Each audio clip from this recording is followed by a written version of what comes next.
Oke, Bapak Ibu, ini adalah kelompok misi. Itu Hati Sabda, itu adalah misi. Sebenarnya Yayasan Sabda adalah yayasan misi, tetapi lebih fokus kepada studi Alkitab. Karena fondasi hidup misi adalah Alkitab, ya enggak?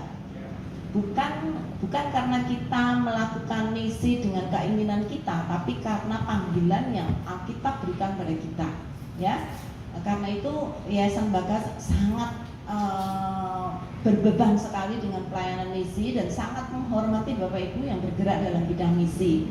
Nah, kali ini karena kami diberi kesempatan untuk berbicara kepada teman-teman yang ada di sini, kami sungguh sangat bersyukur, gitu ya.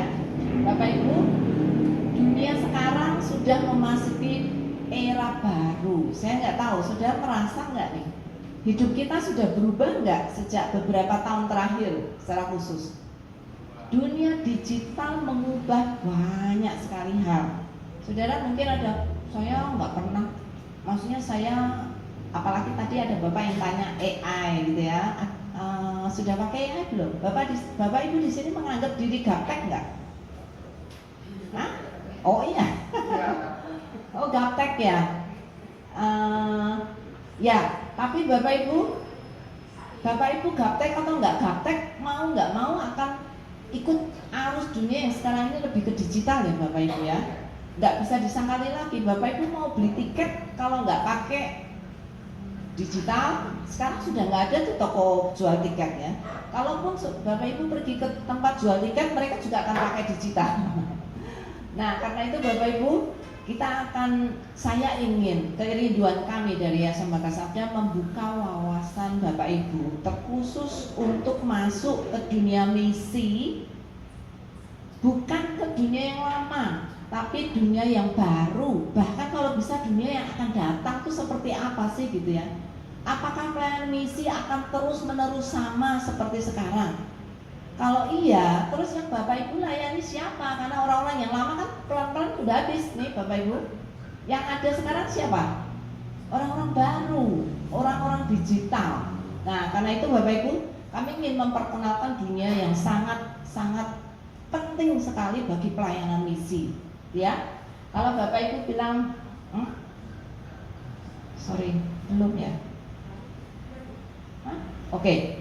Kalau Bapak Ibu melihat tren terbaru pada saat ini ya Bapak Ibu, sekarang itu teknologi bukan lagi cuma digital tetapi AI. Nah, padahal banyak dari kita tuh digital aja kita belum bisa masuk full, sudah pindah lagi ke dunia yang lebih baru lagi, yaitu dunia AI. Saya nggak tahu Purwokerto ya, tetapi di banyak tempat saya sudah melihat banyak sekali orang sudah memakai AI, apalagi anak-anak muda ya. Bapak Ibu kalau mengatakan saya gaptek, sebenarnya AI itu sudah ada di hampir banyak sekali aplikasi sekarang ya. Bapak Ibu pernah pakai Google Map? Di belakang Google Map itu ada AI yang mengatur. Kok bisa tahu ini perkiraan tempat akan yang paling cepat, yang paling macet, atau yang tidak? Itu semua AI yang mengatur. Sekarang kalau Bapak Ibu punya akun sosial media, entah Facebook, entah Instagram, entah apapun, itu di belakangnya itu sudah ada AI-nya. Bapak Ibu pakai email, di belakang email sudah ada AI-nya. Bapak Ibu pakai Google, banyak orang bilang saya nggak pakai AI Bu, tapi saya pakai Google. Di belakang Google sekarang sudah ada AI-nya.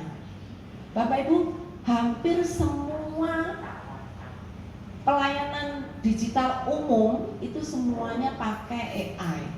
Traveloka, di belakang Traveloka itu sudah ada AI-nya yang mengatur. Dan ke depan itu bukan hanya software, tetapi juga physicality, robot.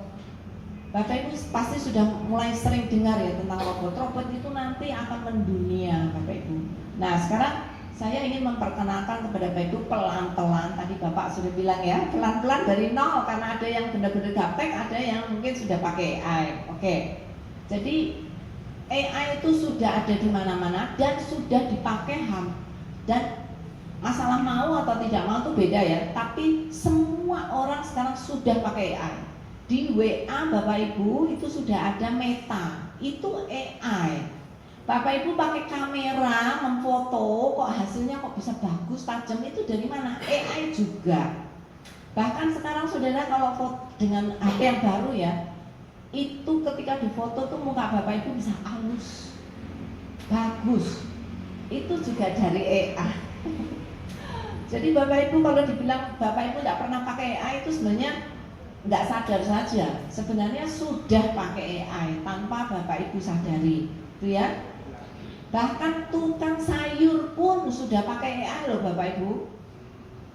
Suatu ketika ada tukang sayur ditanya, Pak kok nggak punya sayur ini gitu, sebut. Nah Bapak ini sayur apa itu, nggak pernah dengar. Apa namanya? Sayur ini. Langsung dia buka Meta. Langsung sayur ini seperti apa gambarnya. Langsung dikasih tahu. Oh ini ada Bu, cuma banyak orang nggak mau, jadi nggak pakai. Saudara, tukang sayur saja sudah pakai AI. Nah sekarang saya tanya, apakah pelayanan Bapak Ibu yang misi sudah pakai AI? Jadi Bapak Ibu, seperti apa misi pada era digital atau era AI? Saya harap ini pertanyaan akan mengiang di telinga Bapak Ibu ya. Bapak Ibu bukan melayani dunia jadul. Ke depan Bapak Ibu akan melayani dunia yang sangat berbeda dengan dunia yang sekarang. Nah pertanyaannya, seperti apa sih pelayanan misi pada era digital atau pelayanan atau pada era AI? Saya akan melihat dulu ya, ini adalah agenda kita. Kita akan melihat panggilan misi, ladang misi, lalu misi dan teknologi. Oke, panggilan misi sama Bapak Ibu dari dulu sekarang waktu Tuhan Yesus memberikan perintah amanat agung sampai sekarang sama. Tidak pernah berubah. Yang berubah itu ladang misinya. Perintahnya tetap dari dulu sampai sekarang sama. Kita harus pergi memuridkan semua bangsa dan mengajar mereka, dan penyertaan Tuhan akan bersama dengan kita selama-lamanya. Janji Tuhan tidak pernah bohong, janji Tuhan tetap sama, konsisten dari dulu dan sekarang. Dia tetap akan terus menyertai kita kapanpun ya. Tetapi Bapak Ibu, ladang misi berubah total. Saudara kalau melihat Indonesia sekarang, jumlah penduduk Indonesia lebih dari 280 juta. Dan jumlah penduduk terbesar adalah antara usia 0 sampai 24. Siapa mereka? Yang lahir, yang sekarang usianya 24 tahun. Mereka adalah orang-orang yang lahir sejak tahun 2000 ke atas, ya kan? Usia mereka sekarang 26. Nah, mereka itu punya budaya baru, mereka itu punya cara belajar yang baru, mereka itu tidak sama dengan kita, Bapak Ibu. Dan ladang pelayanan yang baru yang terbesar abad ini adalah di usia itu 0 sampai 24, yang disebut sebagai suku digital. Nah, ini orang misi pasti ngeh ya dengan kata suku. Saudara, ini demografis Indonesia seperti ini. Dan yang di bawah ini adalah mereka yang berusia antara 0 sampai 26 tahun. Ya, Bapak Ibu, sangat menjanjikan, artinya Indonesia akan maju. Coba bayangkan kalau jumlah orang mudanya tuh justru lebih kecil daripada atasnya. Itu segitiginya akan ambruk gitu ya. Seperti negara-negara Eropa sekarang sangat khawatir. Karena apa Pak, Bapak Ibu? Karena yang di bawah ini mulai sedikit banyak orang tidak mau menikah, atau kalau menikah mereka menunda usia untuk produktif. Mereka menunggu, dan banyak dari mereka tidak mau punya anak lebih dari 1. Jadi jumlah di bawah itu semakin mengerucut. Saudara bisa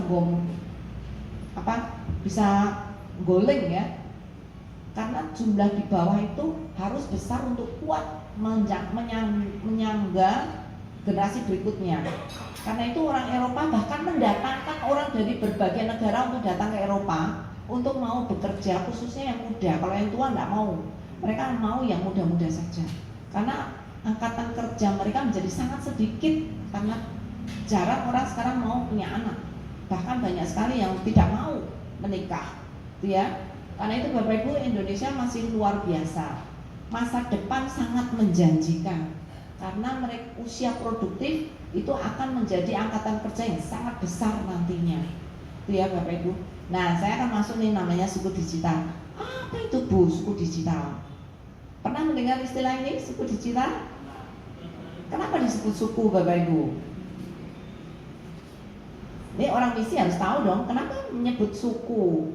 Apalagi suku terabaikan. Apa itu istilah suku terabaikan?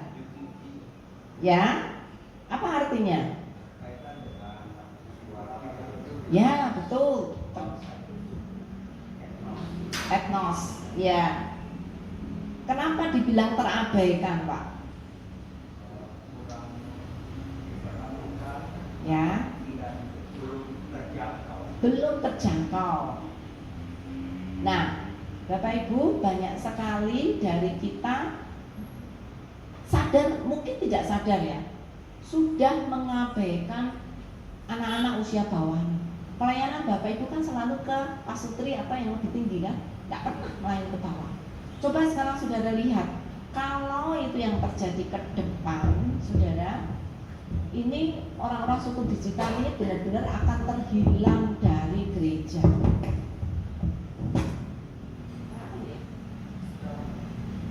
Oke, padahal Bapak Ibu, kalau saudara melihat suku digital ini adalah suku yang nanti akan menggantikan masa depan gereja. Padahal kami sudah mengunjungi lebih dari 100 gereja lebih ya untuk memberikan pelatihan. Hampir semua gereja itu rata-rata keluarnya sama. Bu, kami kehilangan anak muda. Jumlah anak muda di gereja kami menurun secara drastis. Dulu kami sangat bangga, misalnya seperti salah satu denominasi besar di Bandung ya. Wah, kalau persekutuan pemuda tuh Bu bisa sampai 500 orang. Lah, sekarang berapa Pak? 50 aja kadang enggak ada. Jadi saudara, ini suku terabaikan ini karena gereja tidak pernah memberikan perhatian terhadap mereka, sehingga mereka terlalaikan ya. Nah, siapa itu suku digital atau suku AI? Dalam dunia misi dikenal suku yang belum terjangkau atau yang disebut suku terabaikan. Pada era digital, suku itu kan sekelompok masyarakat yang menggunakan bahasa yang sama, budaya yang sama, gitu ya, yang sering terluput dari perhatian gereja. Mereka di sekitar kita ada di setiap hari ada di sekitar kita, tapi kita nggak ngeh bahwa mereka tuh harus dimenangkan. Nah, saudara, kalau gereja saja sulit menjangkau mereka, lalu kedepannya misi akan menjangkau siapa gitu? Kalau orang-orang ini bukan orang-orang yang nanti akan meneruskan pelayanan misi masa depan. Kalau gereja nggak punya masa depan, terus misi juga pasti akan kesulitan untuk mendapatkan orang-orang yang mampu melakukan misi di masa depan juga. Ya, karena itu Bapak Ibu, saya ingin memperkenalkan suku yang mungkin bagi Bapak Ibu masih di luar jangkauan, yaitu suku digital. Ya, oke. Nah, ini ada satu definisi yang diberikan oleh Mark Prensky yang mengatakan apa itu suku digital. Suku digital itu penutur asli bahasa digital dari komputer ya istilahnya, video games, internet ya. Mereka terbiasa menerima informasi dengan sangat cepat dan instan. Suku ini beda dengan kita Bapak Ibu. Mereka tuh nggak tahan lama untuk melihat sesuatu atau bahkan mendengar khotbah lama. Mereka udah nggak tahan. Kalau saudara melihat itu anak-anak ini adalah anak-anak zaman TikTok ya, atau zaman sosial media. Ketahanan mereka itu cuma berapa puluh detik. Kalau melihat satu tayangan video selama 3-5 detik itu sudah tidak menarik, mereka langsung pindah scroll ke bawah. Lama-lama apa? Budaya instan itu di-encourage terus-menerus, sehingga mereka tuh mendengar khotbah 1 jam. Lah wong 10 detik aja mereka nggak tahan. Ini suruh dengar khotbah setengah jam. Tapi gereja nggak mau berubah. jelas ya. Gereja jauh dari teknologi, bahkan banyak orang berpendapat gereja itu sudah tertinggal 20 tahun dalam hal digital. Lah, kalau gereja itu sedemikian, bagaimana mereka bisa mengeluh anak-anak muda mereka merasa kehilangan dengan anak muda? Lah, anak muda bagaimana bisa tahan kalau dunia mereka sudah berubah, tapi gereja masih seperti 40 tahun yang lalu? Saudara ingat nggak gereja dulu sampai sekarang apa yang berubah? Kecuali Videotron yang di depan, masih sama kan? Sekolah minggu juga masih sama, kecuali gurunya kreatif, dia akan memakai video, memakai visual. Tapi kalau enggak masih sama. Bahkan kemarin saya dengar dari gereja GUP, Bu, kami masih memakai buku sekolah minggu, suara sekolah minggu dari Bandung Mas. Loh, itu waktu saya kecil loh itu pakai. Sampai sekarang masih dipakai loh. Bu, carikan kami kurikulum sekolah minggu yang lebih baru. Anak-anak kami bosan semua mendengar cara bercerita dari zaman saya kecil sampai sekarang juga masih sama, Bu. Jadi saudara, mereka itu adalah penutur Asia yang begitu mereka lahir sudah ada digital, begitu mereka lahir sudah ada HP, begitu mereka lahir sekarang sudah ada AI.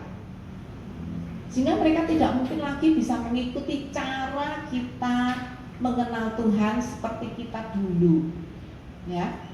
Karena itu kita harus memikirkan ya. Saya nggak ingin saudara berubah, tapi paling tidak mulailah berdialog dan mulailah berpikir, karena semakin lama akan semakin sulit.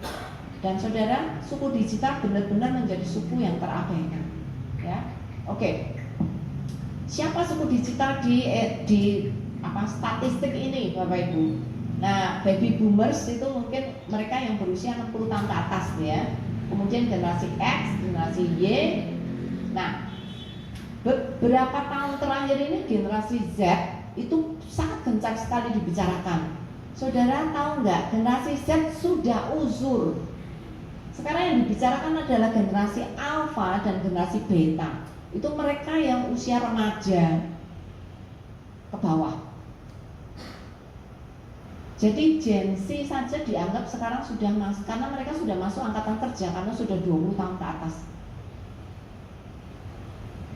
Jadi saudara, inilah suku digital yang saudara harus aware, mereka sekarang sudah diabaikan oleh pelayanan. Bukan hanya pelayanan gereja, bahkan hampir semua pelayanan. Karena mereka sudah terhilang dari gereja.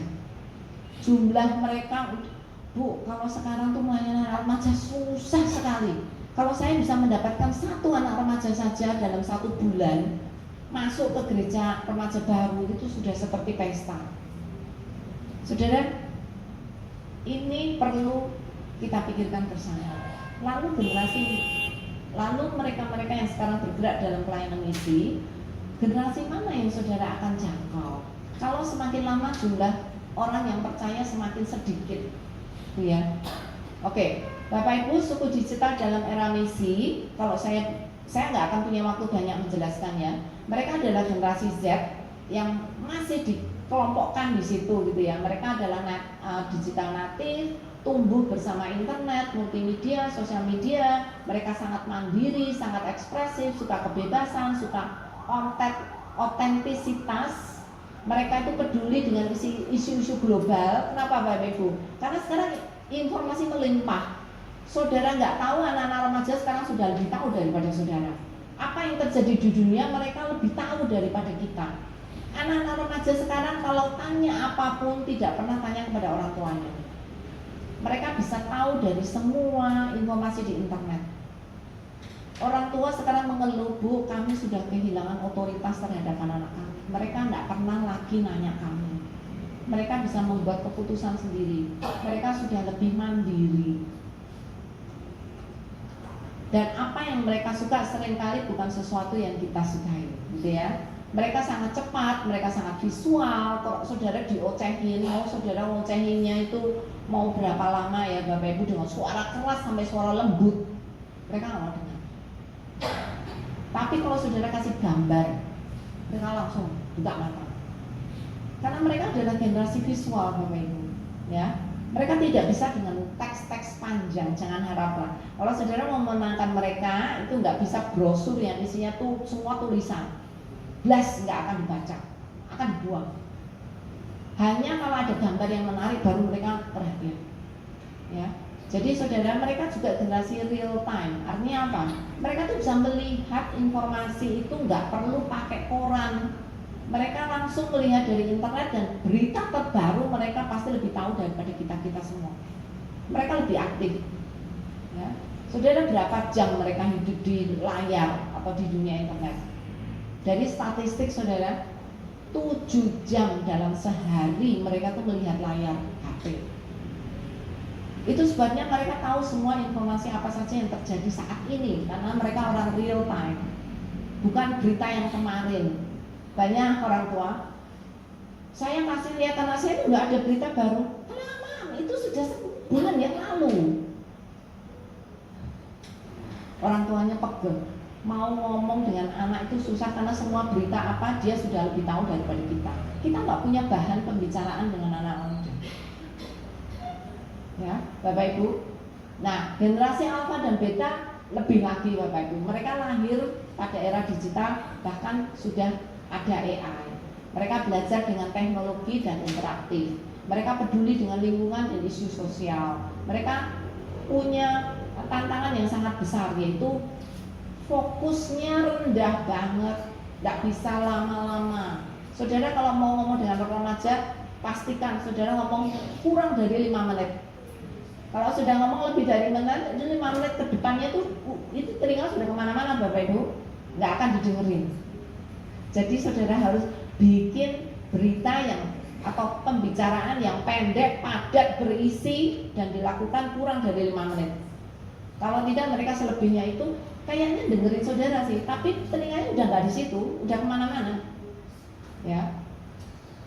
Forecast untuk generasi beta, saudara, generasi beta itu generasi yang 5 tahun ke bawah, ya.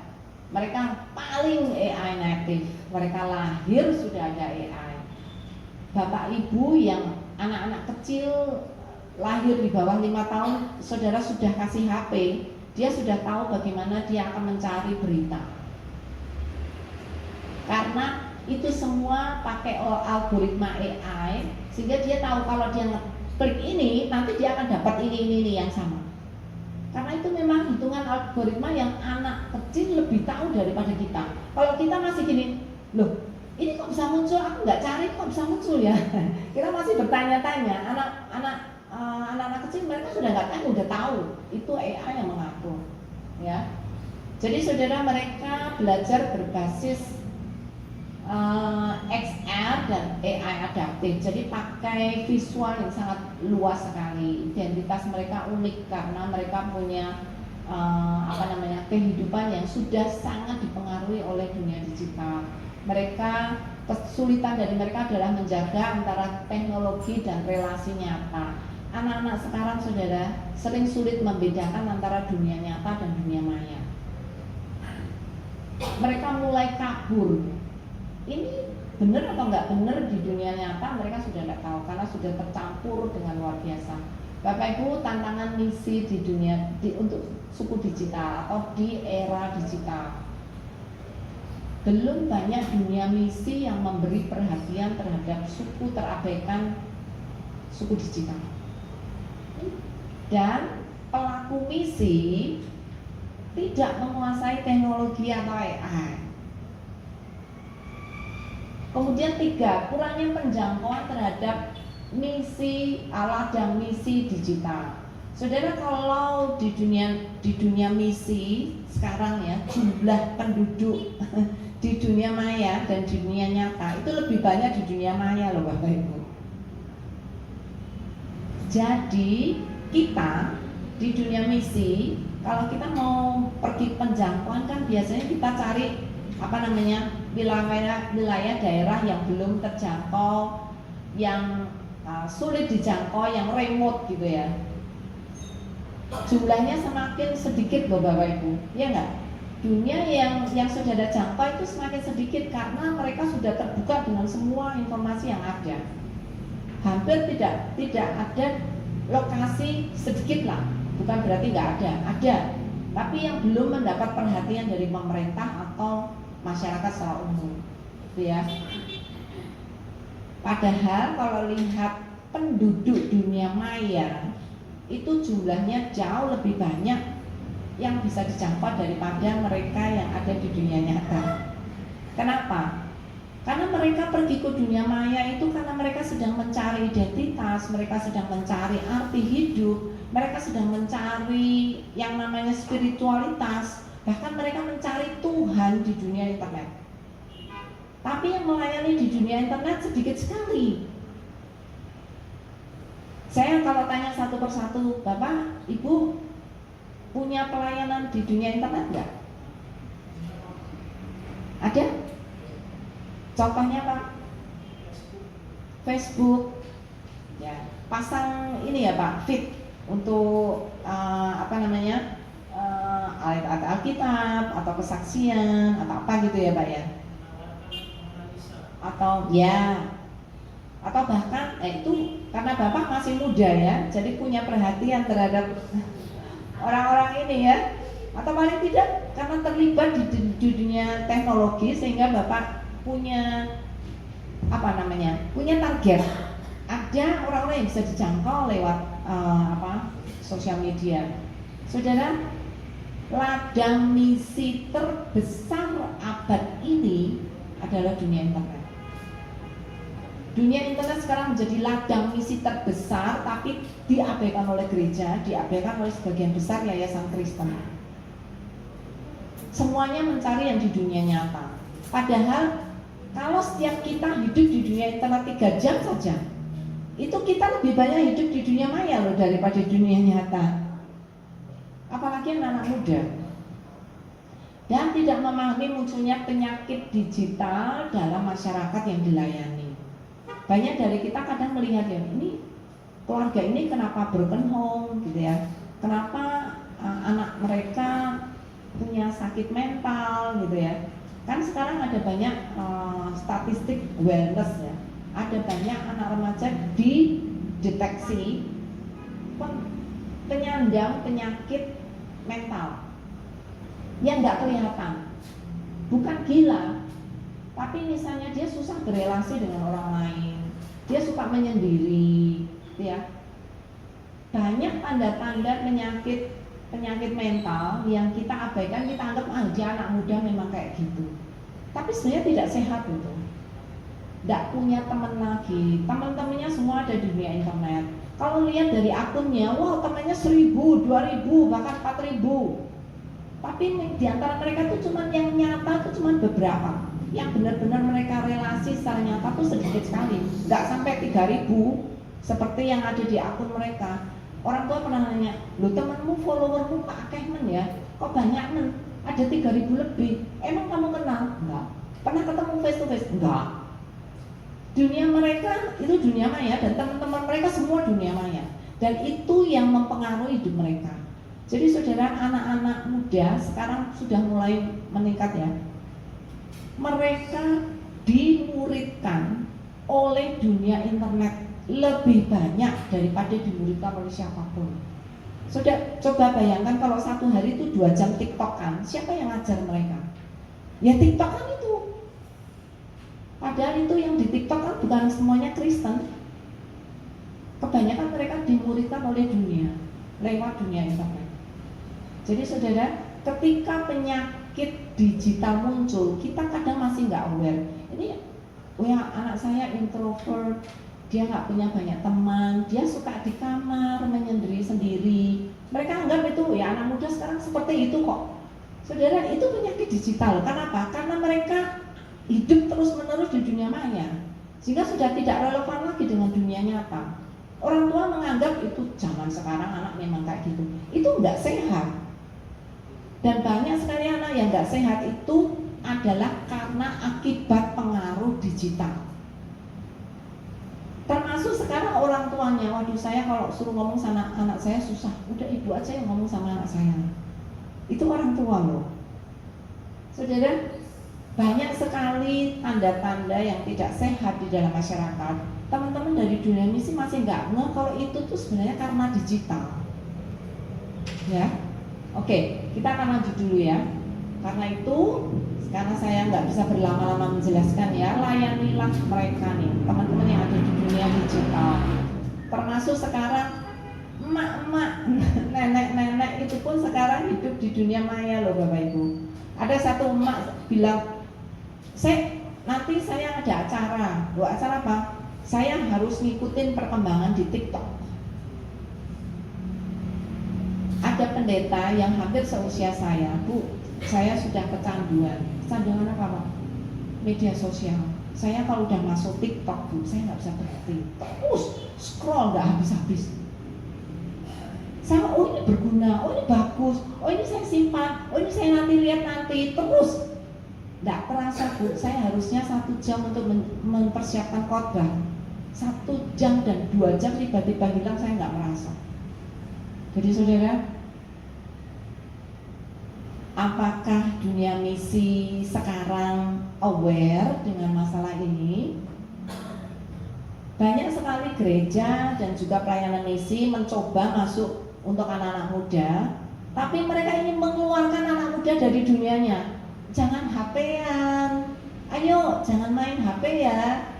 Saudara, banyak sekali pelayanan gereja mencoba mengeluarkan ikan dari air. Bisa nggak Bapak Ibu? Ya, ikannya mati. Kalau anak muda saudara suruh keluar dan tidak memegang HP, mereka akan pilih mati daripada harus lakukan itu. Nah sekarang saudara, apakah kita yang harus pergi ke dunia mereka? Inilah yang disebut pelayanan inkarnasi.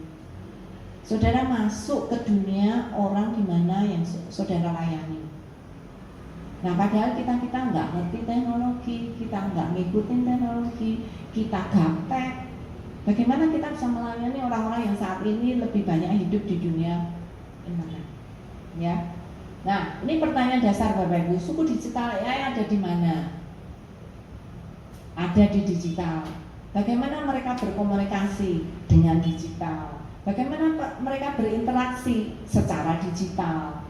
Bagaimana kebiasaan cara hidup mereka hidup di dunia digital? Saudara, kalau saudara lihat di manapun ya, banyak dari mereka sudah tidak lagi melakukan hal-hal yang dulu kita lakukan baik sebagai anak, sebagai remaja, atau bahkan orang dewasa. Bahkan orang-orang mahasiswa sekarang saudara, cara belajarnya sudah tidak sama dengan kita. Dulu waktu kita kuliah masih pakai buku, masih mendengarkan dosen berbicara. Sekarang anak mahasiswa sekarang sudah tidak. Mereka tinggal dikasih bahan untuk riset dan mereka cari dunia internet. Anak-anak pasutri muda sekarang benar-benar bingung. Bu, saya sudah nggak bisa ngajari anak-anak saya. Karena saya sudah nggak mudeng dunia mereka tuh apa, yang diajari mereka tuh apa, sudah nggak mudeng. Saudara, nah ini pertanyaan dasar yang harus kita pikirkan bersama ya Bapak Ibu. Ada 4 prinsip misi yang saya yakin saudara sudah sangat kenal. Lintas geografis, lintas bahasa, lintas sosial, dan lintas budaya. Saudara, melayani suku digital itu persis sebenarnya adalah pelayanan misi. Kenapa? Anak-anak suku digital itu punya dunia yang berbeda. Kita di dunia maya, mereka ada di dunia internet, ada di dunia maya. Kita sedang lintas geografis nih, lintas sinyal ya. Kita tidak di dunia maya tapi di dunia digital. Lintas bahasa. Saudara, bahasa yang dipakai di internet itu banyak sekali orang tua juga udah nggak mudeng. Tapi mereka sangat bisa ngomong satu dengan yang bahkan tanpa tanpa banyak penjelasan. Kalau bilang itu gimana caranya bikin brosur, pakai Canva. Oh Canva ya, udah nggak lagi nanya Canva itu apa, atau gimana caranya pakai, itu nanti caranya gini. Enggak, mereka langsung kalau sudah tahu kunci katanya, langsung mereka akan cari sendiri ke dunia internet dan tahu apa yang mereka cari. Nah kita kan, gimana? Terus kalau ganti warna gimana? Terus kalau minggirin gimana? Kita kan masih tanya semua. Anak muda, walaupun belum pernah loh. Saya pernah satu kali coba ya, kasih program, dia sama sekali belum tahu sama. Kamu tahu programnya? Enggak. Oke, aku mau tanya nih, gimana caranya pakai ini? Oke, tunggu 5 menit ya. 5 klok. Oke, ibu mau tanya apa? Langsung tahu loh. Bahasa mereka sangat berbeda dengan bahasa kita, bahasa digital. Lintas sosial, saudara, bahasa basi di dunia nyata beda dengan bahasa basi di dunia internet. Kita kalau ngomong dengan mereka nggak bisa lagi seperti kita berbicara biasa, karena mereka sudah tahu apa yang ingin mereka dapatkan. Apalagi lintas budaya sangat beda. Kalau saudara masih tanya, rumah ibu ada di jalan apa? Oh, saya ada di, misalnya saya nyebut ya, di Jalan Majapahit Utama nomor 48. Di daerah mana? Daerah Nusukan misalnya ya. Kalau kita kan tanyanya kan, itu daerah mana ya? Itu masuknya dari mana ya? Nanti kalau misalnya saya keluar dari tol, itu ke beloknya ke kiri atau ke kanan? Anak enggak lagi seperti itu Bapak Ibu. Begitu tahu alamat dia langsung plek, kasih lihat, ini loh mam di sini, wah saya. Padahal dia belum pernah ke situ. Ini loh tempatnya di sini. Itu dekat ini. Loh kok kamu tahu? Cepetin kamu tahu. Kan ada di internet. Ya, beda sekali Bapak Ibu. Jadi pemuritan abad 21 itu beda sekali dengan zaman dulu. Kalau zaman dulu tuh pemuritan gampang ya.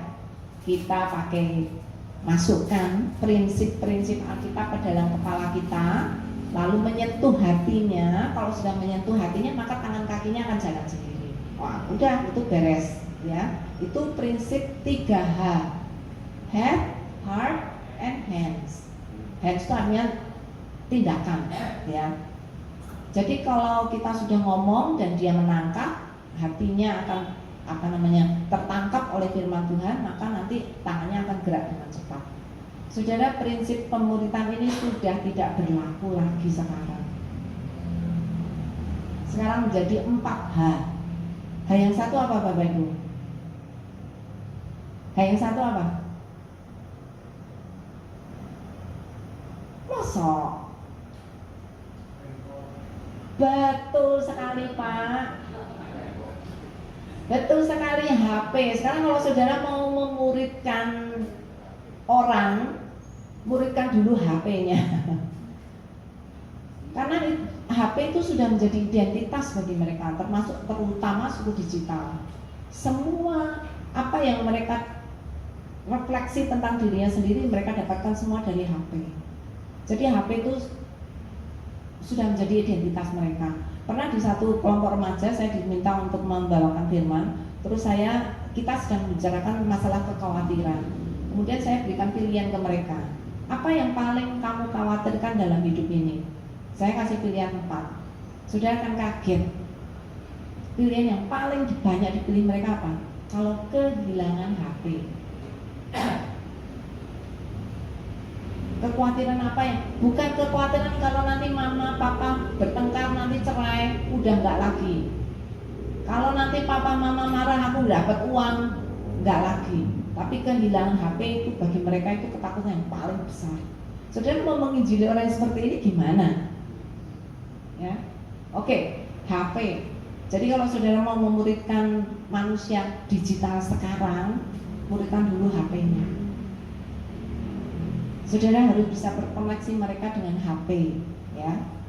Kalau saudara harus face to face ketemu ya, kan kita kalau zaman dulu perkantas lah, navigator lah, pelayanan mahasiswa selalu kan, yuk ketemu dulu face to face. Tapi gimana?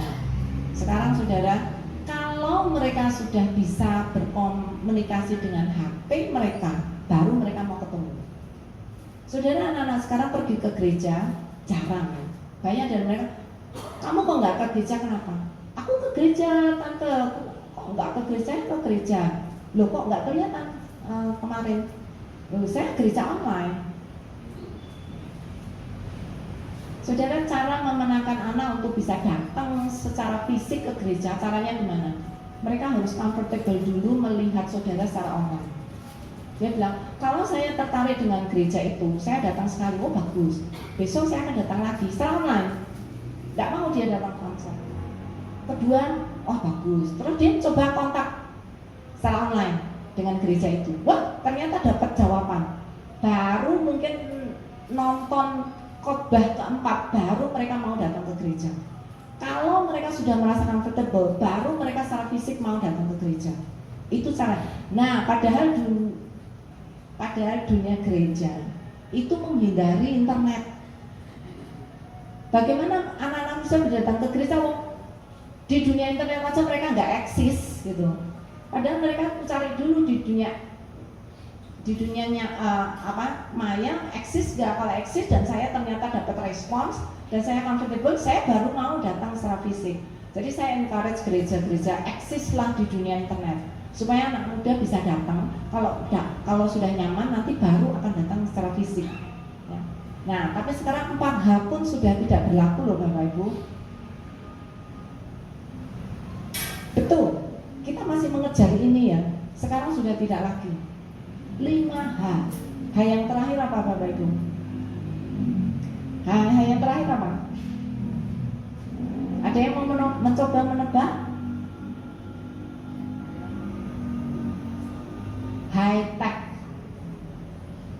Kalau saudara mau memuridkan manusia digital zaman sekarang, zaman digital ini, saudara harus pergi ke dunia teknologi yang high tech.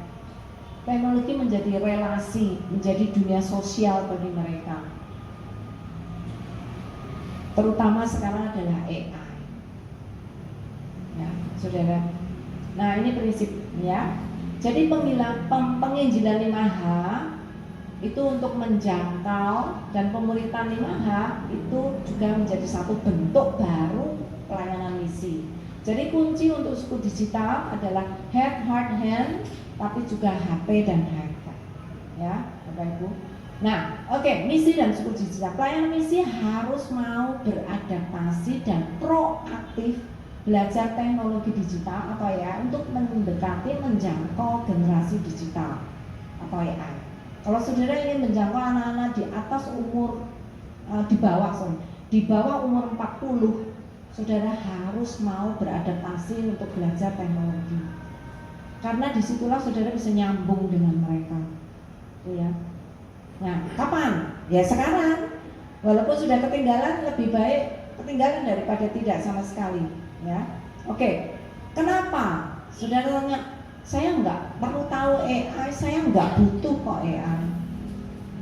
Saya bisa melayani tanpa AI kok, Bu. Saudara, pelayanan saudara mungkin bisa dilakukan tanpa AI, tapi itu harus mereka-mereka yang seumuran dengan Bapak Ibu. Kalau sudah di bawah umur Bapak Ibu, maka Bapak Ibu akan sulit menjangkau mereka, ya. Kenapa? Khususnya di dunia AI. Saat ini Bapak Ibu, AI sudah di sini, sudah ada di setiap kehidupan kita, bahkan di setiap pekerjaan. Di Amerika sudah dikatakan ya, lebih dari 60 perusahaan di Amerika sudah pakai AI. Dan Indonesia akan menyusul dengan sangat cepat sekali. Banyak sekali PHK mulai dilakukan. Karena apa? Bukan karena mereka nggak butuh pekerja, mereka butuh pekerja yang tahu AI.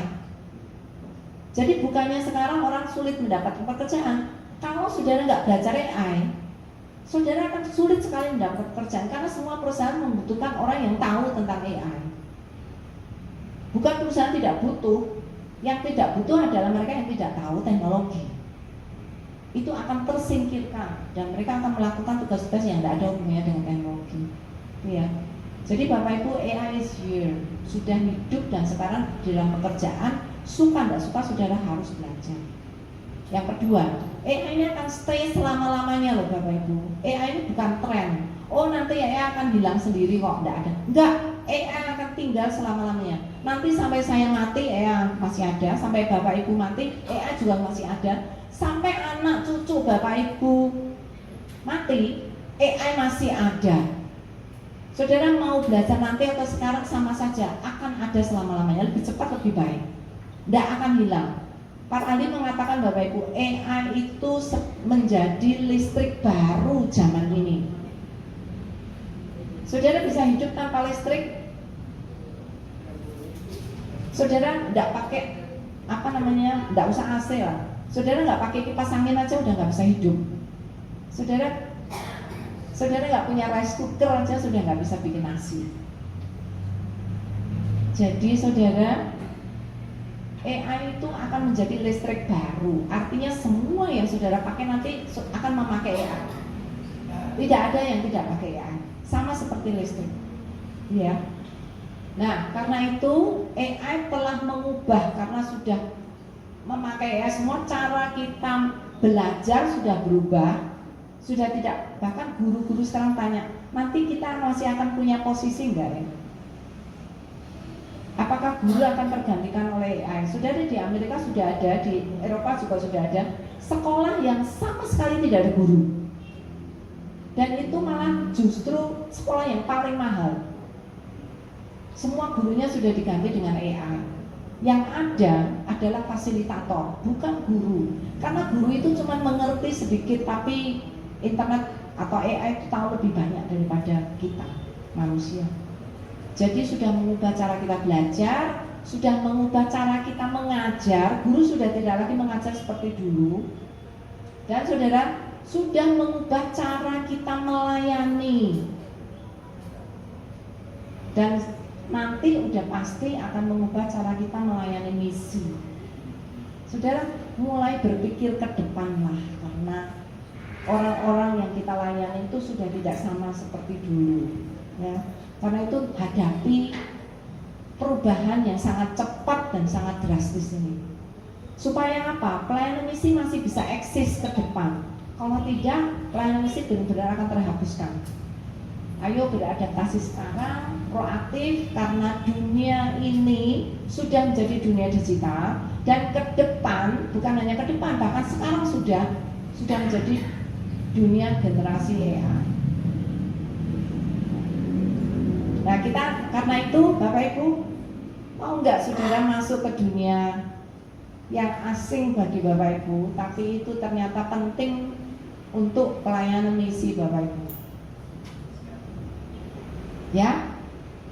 Mau mengenal dunia AI? Ya. Mau setelah mengenal dunia AI memikirkan bagaimana misi ke depan?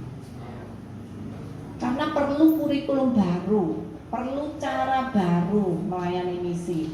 Oke, saya akan kenalkan dulu dengan teman baru kita, namanya AI Bapak Ibu. Ya, AI itu siapa? Atau apa? Sudah ya. Sorry. Mundur. Oke. Saudara, kalau saya mau jelaskan secara simpel, AI itu mesin Bapak Ibu. Mesin, bukan oknum. AI itu mesin. Tapi mesin yang tidak bisa saudara lihat, seperti laptop itu saudara bisa lihat, atau kotak gitu masih bisa saudara lihat. Ini mesin yang nggak bisa dilihat karena itu berupa software atau berupa program.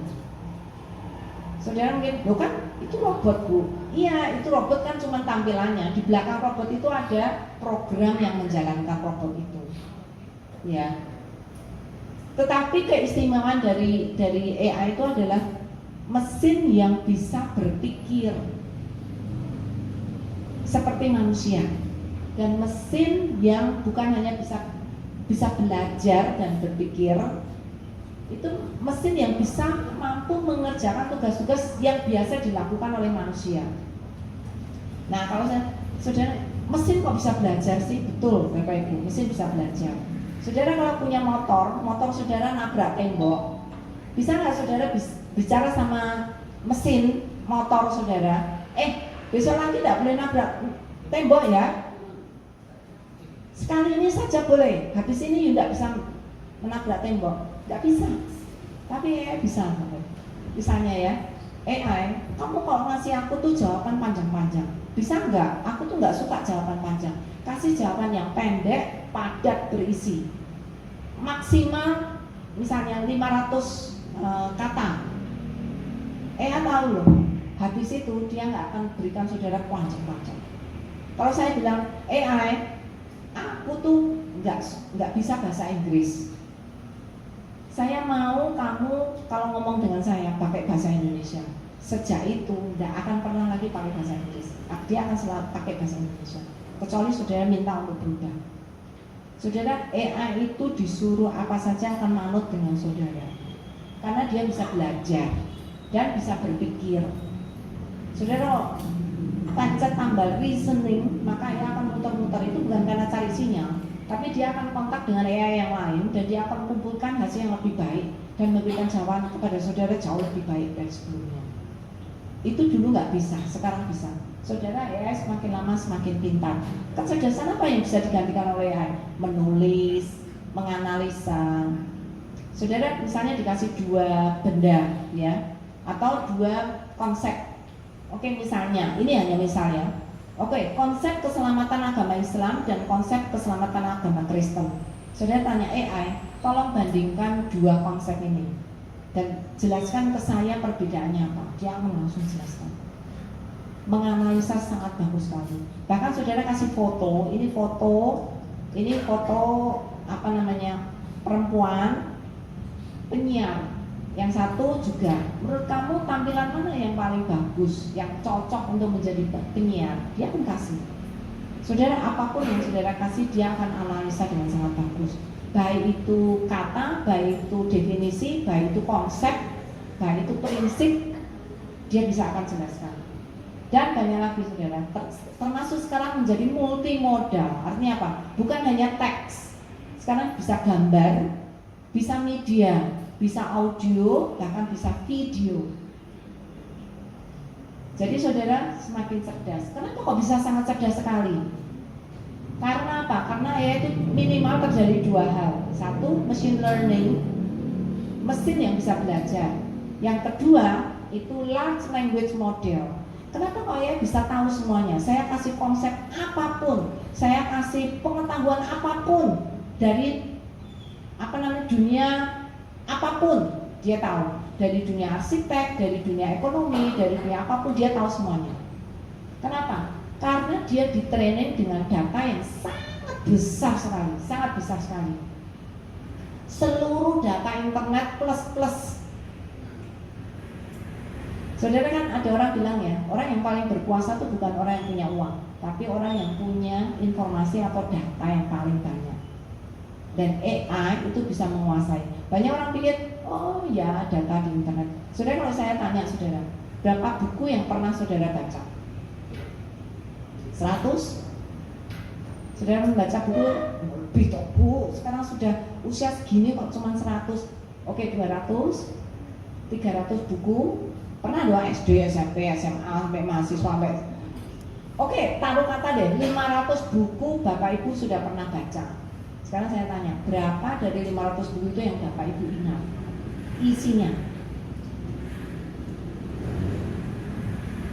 Dikit bu.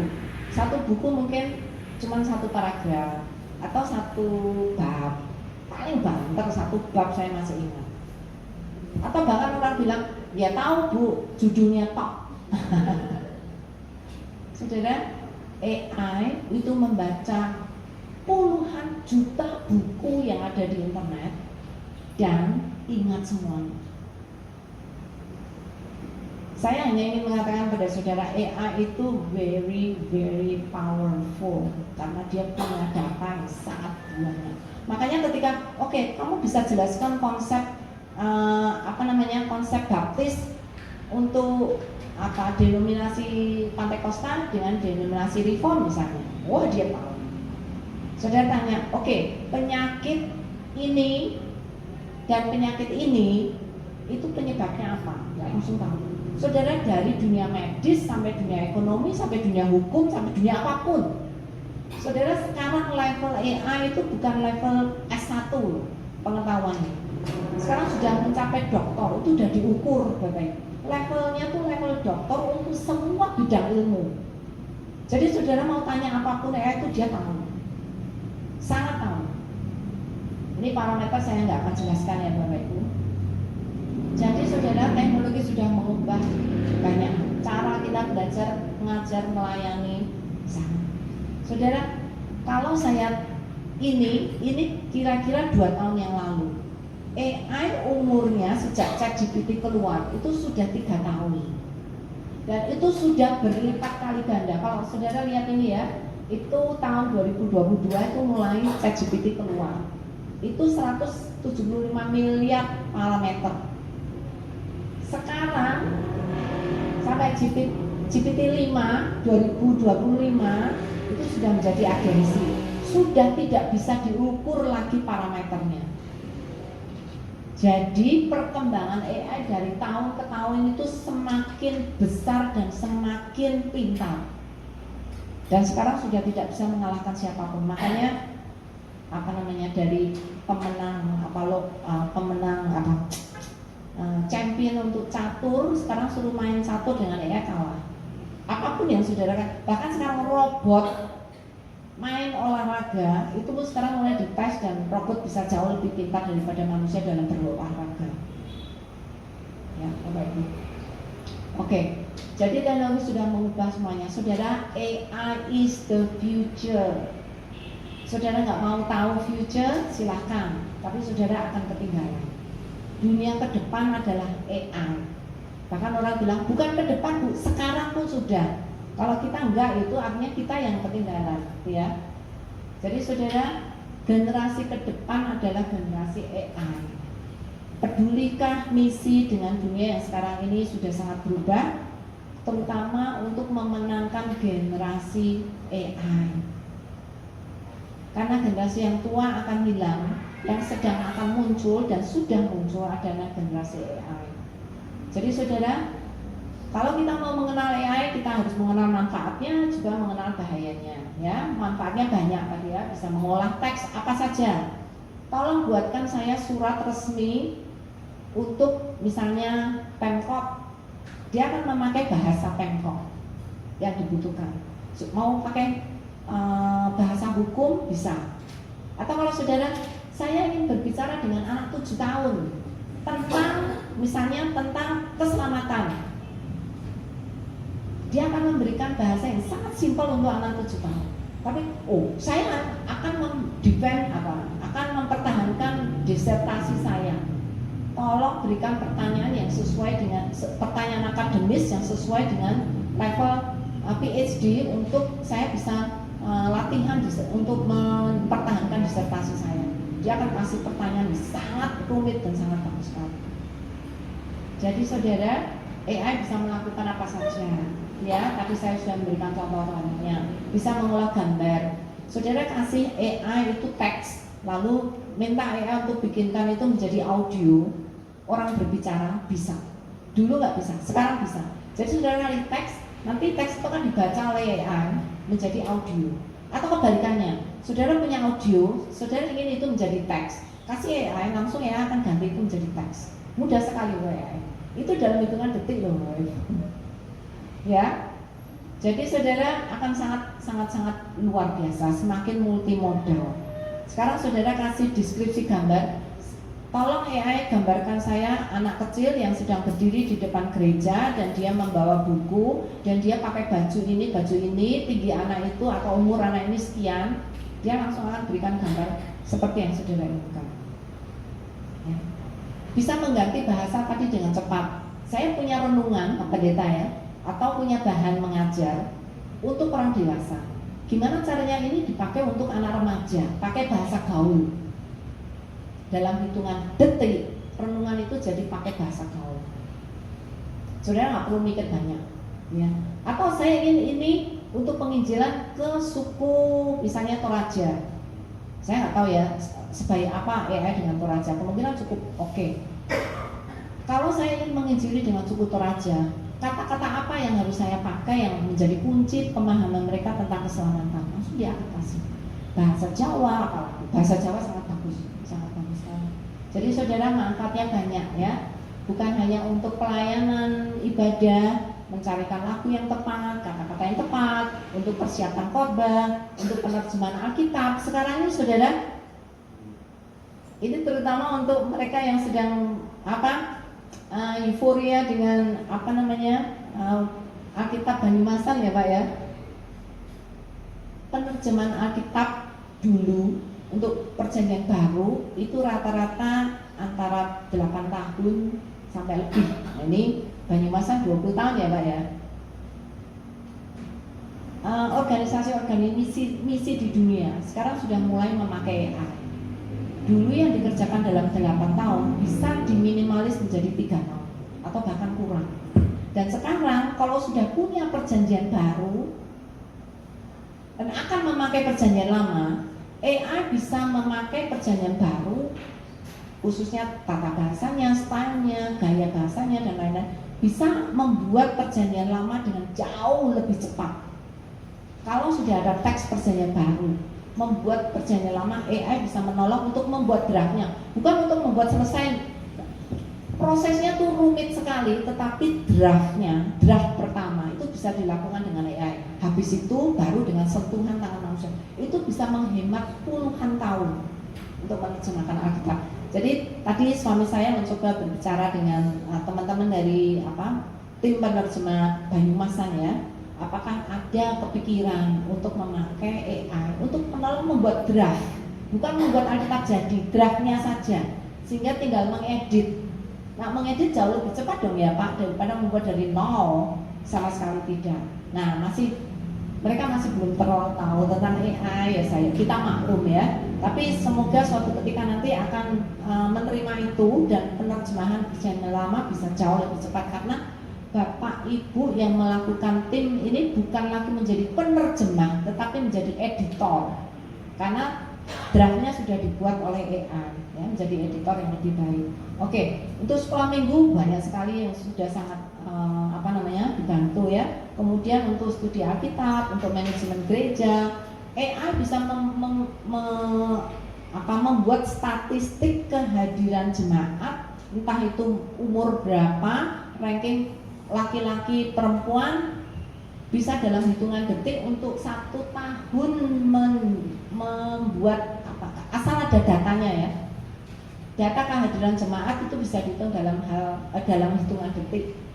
Padahal untuk sekretaris itu saya butuh 3 minggu untuk merangkum seluruh jumlah kehadiran jemaat setiap minggu selama 1 tahun. Ini dalam hitungan detik AI bisa lakukan. Pelayanan marketplace, pelayanan konseling, saudara. Tapi AI itu sangat dangerous, sangat berbahaya. Beberapa orang yang sudah pakai AI, Pak, merasa nggak AI itu berbahaya? Ya, so far baik-baik saja. Saudara, AI bisa sangat berbahaya. Apa bahayanya, saudara? AI bisa membuat berita hoax sangat cepat sekali. Saudara, video berita yang selama ini saudara terima dari grup-grup itu hampir 50% itu sekarang dibuat oleh AI. Dan banyak dari informasi itu sebenarnya hoax. Itu sengaja orang yang jahat memang membuat berita hoax, memakai AI. Jadi AI itu nggak netral Bapak Ibu. AI itu bisa dipakai untuk jahat, bisa dipakai untuk baik. Ya, ketika AI itu ada di tangan orang jahat, wow, luar biasa mengerikan.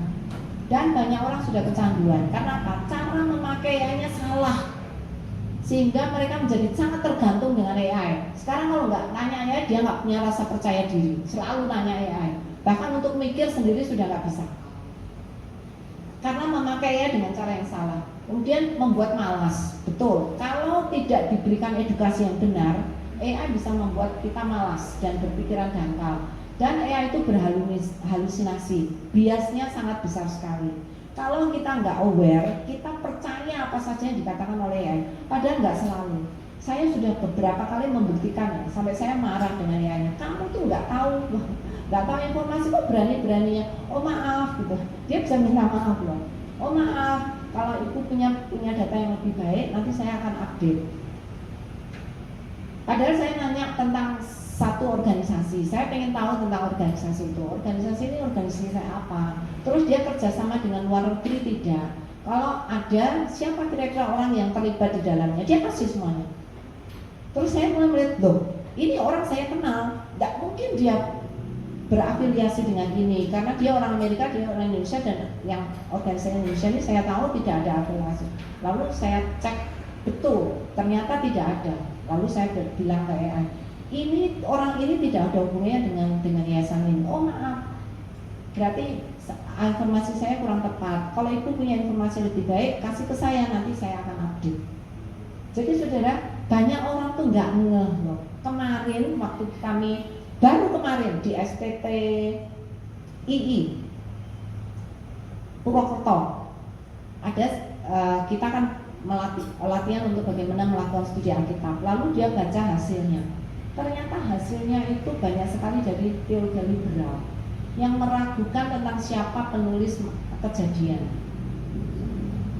Lalu ketika saya tahu, saya bilang, siapa yang tahu informasi ini? Salah atau enggak? Enggak ada yang tahu, satu mahasiswa. Saya bilang, ini informasi dari teologi liberal. Lalu saya bilang ke anak-anak STI kan Injili ya.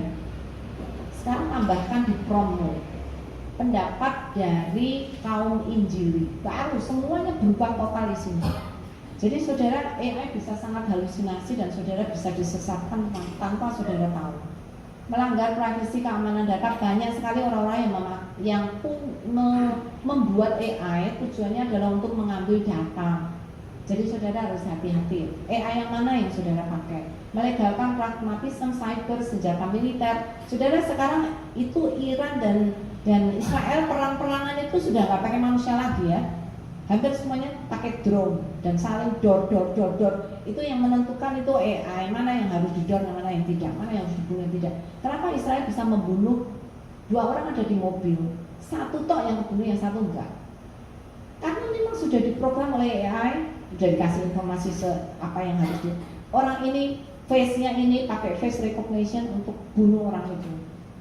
Drone bisa cari orang yang punya wajah seperti itu, ya, untuk dibunuh. Jadi saudara, tolong ya, bisa sangat jahat. Jadi saudara, yang paling bawah itu lost trust and truth. Sekarang saudara melihat video apapun, saudara mikir ini dari apa? Ini dibuat oleh apa? Atau ini benar nggak? Ini hoax nggak? Di grup-grup kan sekarang mulai muncul ya. Teman-teman ada yang tahu nggak? Ini informasi betul atau tidak? Ini hoax atau bukan? Saudara mulai tidak tahu lagi mana yang benar dan mana yang tidak. Saudara harus tanya orang lain. Jadi saudara, AI sangat berbahaya kalau dipakai dengan tujuan yang salah, motivasi yang salah, dan cara yang salah. Saudara, kalau saudara punya pinter AI, tapi kalau tujuannya tidak benar, maka saudara akan dimagnify, akan diperbesar. AI itu bisa memperbesar karakter kita. Kalau karakter jahat akan menjadi semakin jahat. Karakter yang baik bisa menjadi semakin baik. Motivasinya apa?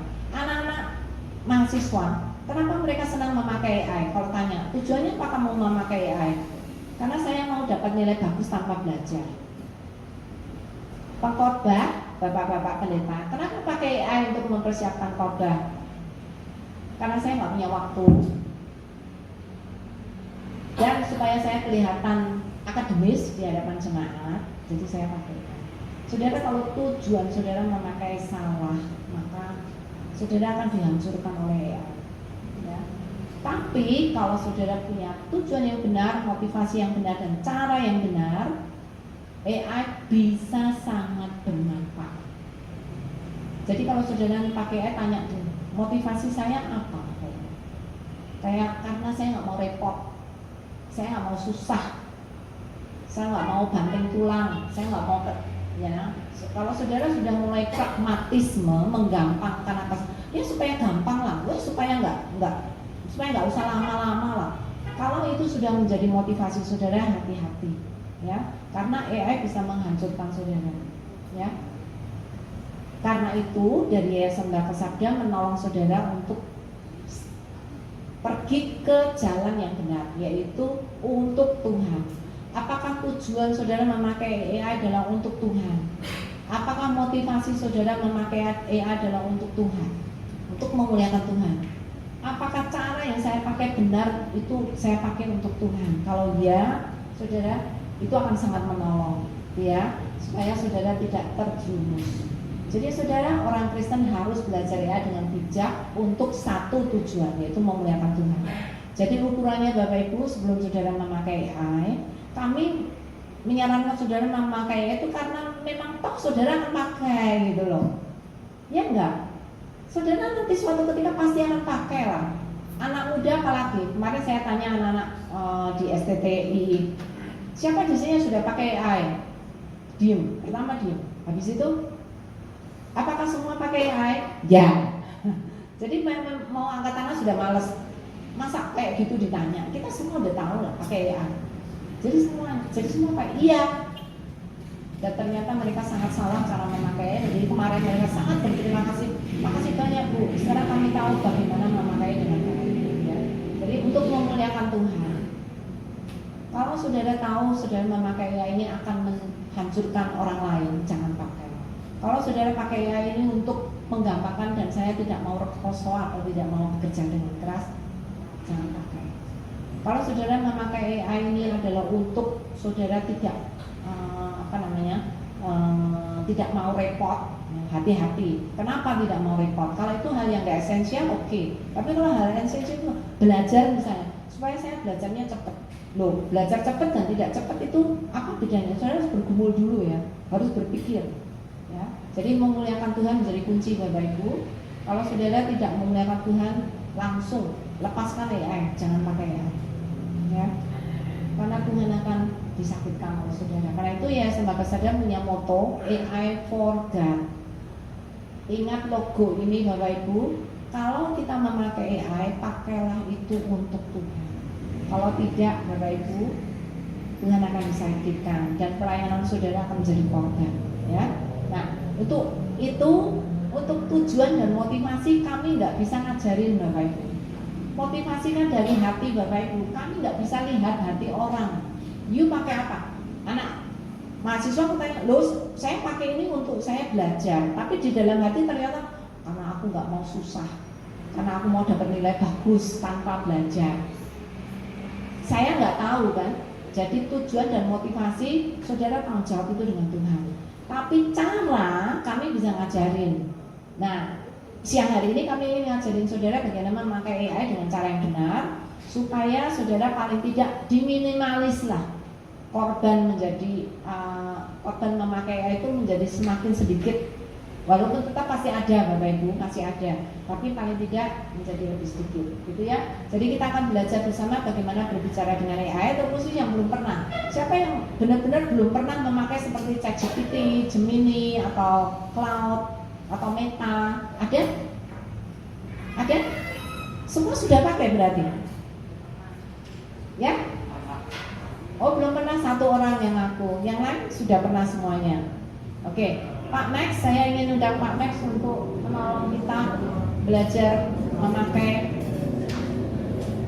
Ya, Bapak Ibu, Yayasan Bapak Sabda menciptakan rumus yang namanya fokus, dan Pak Max akan menolong Bapak Ibu.